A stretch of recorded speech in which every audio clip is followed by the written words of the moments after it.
What if I told you that one of the oldest stories in the world has nothing to do with suffering and everything to do with a financial blueprint for building wealth from scratch? Not just any wealth, but the kind that survives total catastrophe. We're talking about a man described as the greatest man of all the people of the East. Basically, the Elon Musk of his time. He had it all. A massive, diversified portfolio of hard assets, a huge family, and incredible influence. Then, almost overnight, he lost everything.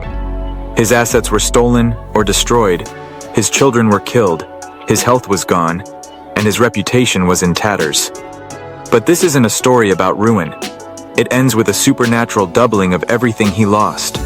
This isn't a fairy tale.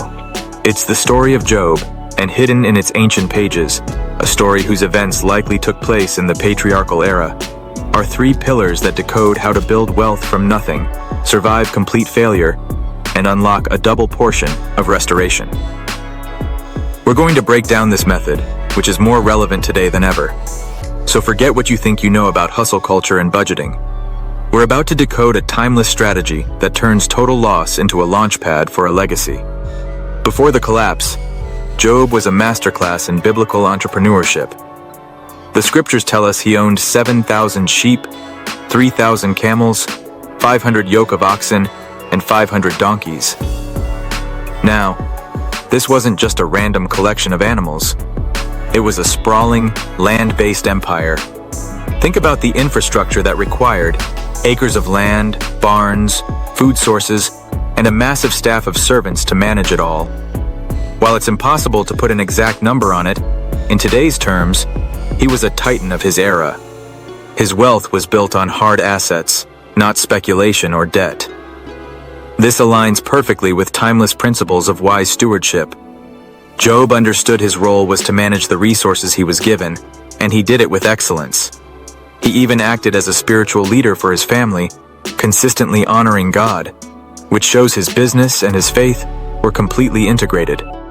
This picture of Job shatters the modern myth that being righteous means being poor. The Bible is filled with principles of diligence and wisdom that lead to prosperity. Job's success shows that building significant, tangible wealth isn't contrary to a life of faith. It can be a direct result of it. He built an empire on solid ground, a testament to what happens when an incredible work ethic aligns with divine principles. But as we're about to see, the foundation that truly mattered wasn't the size of his portfolio, but the character of the man who built it. When disaster struck, Job lost it all. In a rapid-fire series of catastrophes, his livestock were gone, his servants were killed, and all 10 of his children died. Soon after, his own health was attacked with painful sores from head to toe. This is the ancient equivalent of losing your business, your life savings, your home, and your entire family, all at once. In the midst of this unimaginable pain, his closest friends showed up, supposedly to comfort him. But their advice was a trap. They operated on a simple worldly formula: you must have sinned. They insisted his suffering was a direct punishment for some secret evil. This is the counsel trap, advice that sounds logical, but is spiritually bankrupt.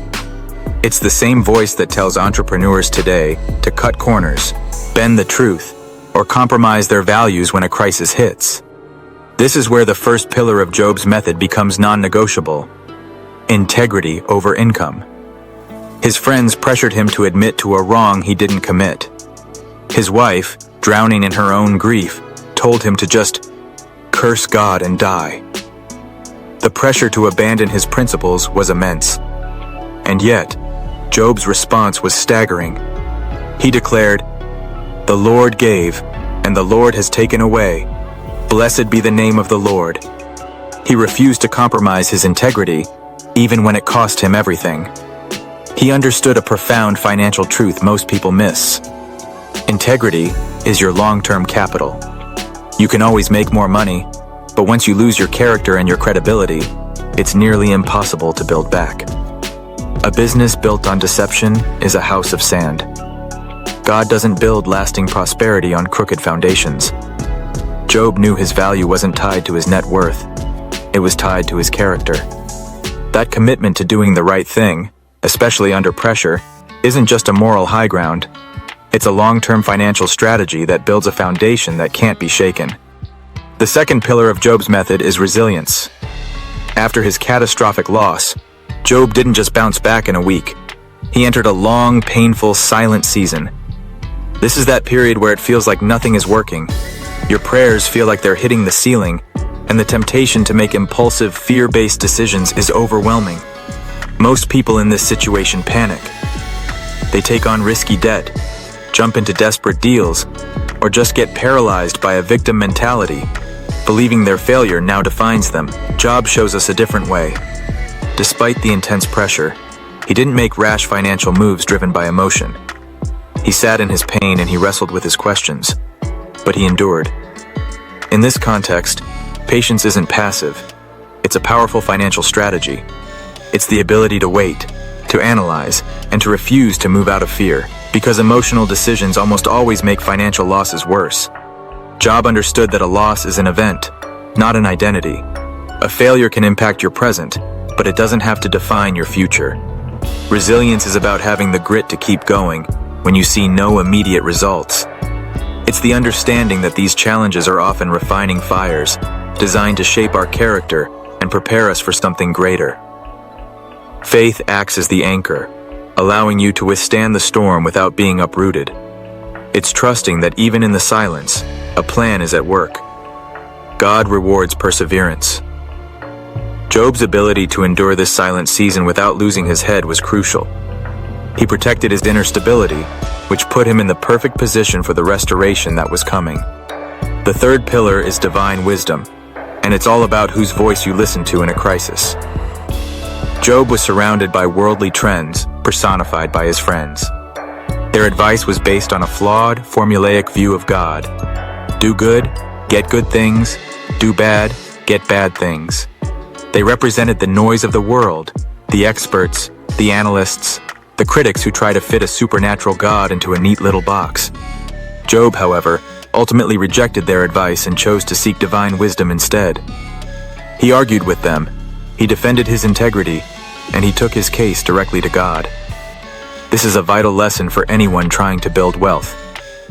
While knowing your market is important, the foundation of lasting success is spiritual wisdom.